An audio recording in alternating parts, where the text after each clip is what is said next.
Hi friends, कैसे आप लोग। आशा करता हूँ आप लोग अच्छे होंगे।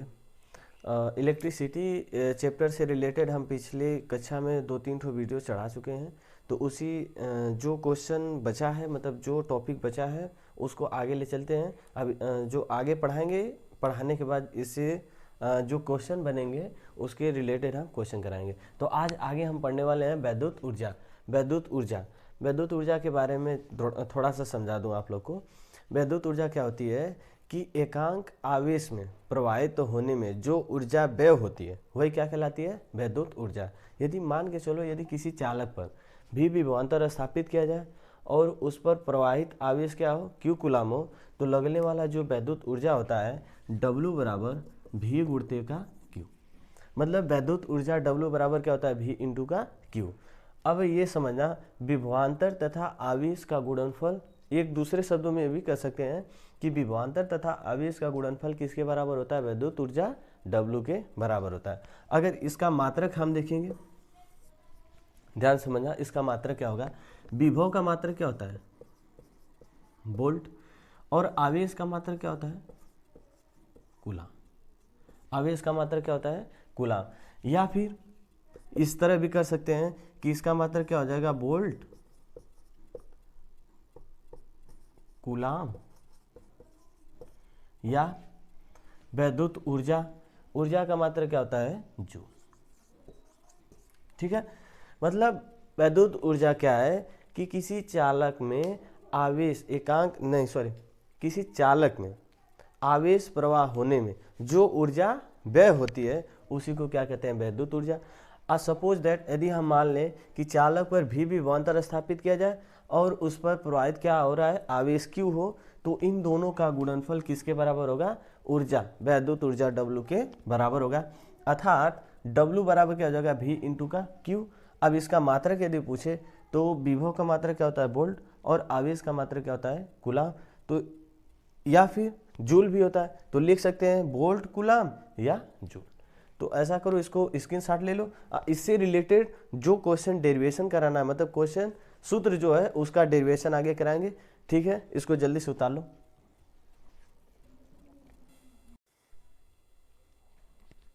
हाँ, तो चलिए, अगला क्या है कि वैद्युत ऊर्जा विभवांतर तथा धारा के पदों में सूत्र क्या आएगा। तो मान के चलो कि कोई एक चालक है जिसके सिरों पर हम जिसके सिरों के बीच V वोल्ट विभवांतर स्थापित करते हैं तथा उसमें यदि I एम्पियर की धारा t सेकंड तक प्रवाहित होती है तो कितना आवेश प्रवाहित होगा। तो आवेश Q बराबर क्या होता है, I इंटू का T। मतलब किसी चालक में जिसके सिरों के बीच विभवांतर V हो, धारा I एम्पियर की t सेकंड तक प्रवाहित हो, तो कितना आवेश होगा, Q बराबर I इंटू का T। अब निकाला, हमें ज्ञात क्या करना है, वैद्युत ऊर्जा किसके पदों में, विभवांतर तथा धारा के पदों में। तो लिख लेना, अतः t सेकंड में व्यय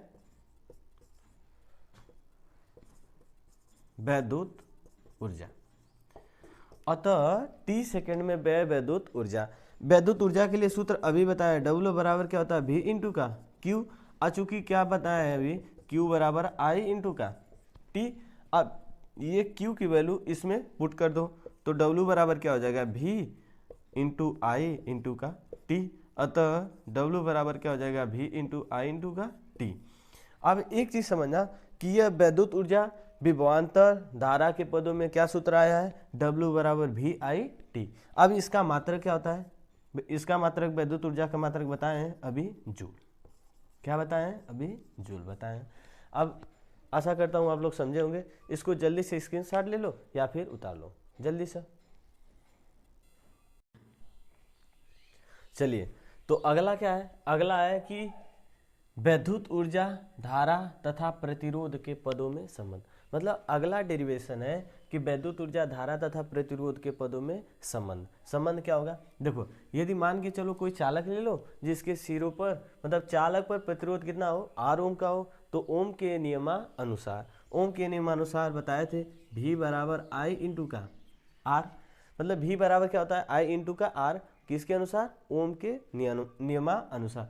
इसके पहले अभी वैद्युत ऊर्जा के लिए सूत्र बताए थे कि W बराबर क्या होता है, लिख लेना। अतः वैद्युत ऊर्जा W बराबर वी आई इंटू का टी। अभी चूंकि V बराबर क्या है, I इंटू का R, ये V की वैल्यू इसमें पुट कर दो तो क्या हो जाएगा, W बराबर I इंटू का R इंटू I इंटू का T। I से I का इंटू करोगे तो क्या होगा, I स्क्वायर इंटू का R इंटू का T। इसको मान लो समीकरण नंबर 2।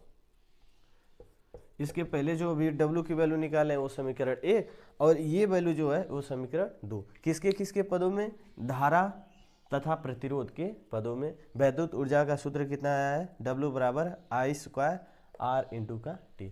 इसका मात्रक क्या होगा, जूल। तो आप लोग इसको स्क्रीनशॉट ले लो या फिर उतार लो, ठीक है। हाँ, तो चलिए नेक्स्ट तीसरा नंबर क्या है, वैद्युत ऊर्जा विभवांतर तथा प्रतिरोध के पदों में संबंध। मतलब कौन कौन से वैद्युत ऊर्जा है, विभवांतर तथा प्रतिरोध के पदों में संबंध। तो ध्यान समझना, पुनः ओम के नियम से